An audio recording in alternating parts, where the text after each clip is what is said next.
Perché io mi scanto. Poi, quando poi io sto per andarmi a coricare, c'è la sera, cerco di rilassarmi, penso alle margherite, alle rose. Che so, penso di sbucciare cacoacciolo, perché a me piace il cacoacciolo, per esempio. Però mi scanto come mi faccio male chi spina. Cioè mi spino le mani, va. Lo stesso chi figurine, le figurine, va. Poi quando poi si tratta di andare a vedere un film, cioè io sono il primo che dice andiamo a vedere un film dell'orrore, perché io così metto alla prova la mia paura. Profondamente io penso di essere una persona normale.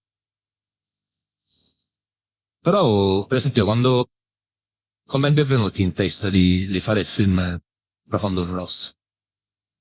Appunto, mi chiedevo come le è venuto in testa di fare il film Profondo del Rosso. È una cosa che vorremmo sapere Sì, tutti. sì, però io, cioè, una mattina mi sono svegliato. E niente, ho detto, voglio antiche le salsa di pomodoro, cavolo. E così ho pensato al rosso. Era una giornata di quelle, sai, che ti svegli e non sai che cosa fare. Poi mi tagliavo dire tu. Mi fece male e mi scantavo.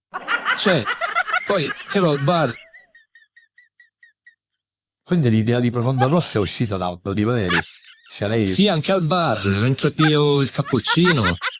Mi scanto che mica era da sentire. Non lo so. Cioè, Ma non pensa di essere una persona un po' complicata? non penso di essere una persona complicata, io sono una persona semplice. Cioè, non credo di io, cioè, Ma lei riesce a comprendersi completamente? sì, sì, certe volte non mi capisco neanch'io. Cioè, dove inizia il regista e finisce, poi io credo, ci sono una persona mistica, io mi dico preghiera, sì.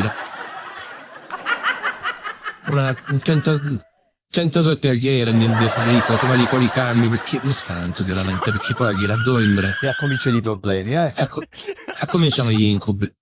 Cioè, comincia a sognare cose strane, zombie, Dracula, tutte cose. Poi la gente che si squaita, si piglia attissato da solo col muro. Cioè, cose allucinanti.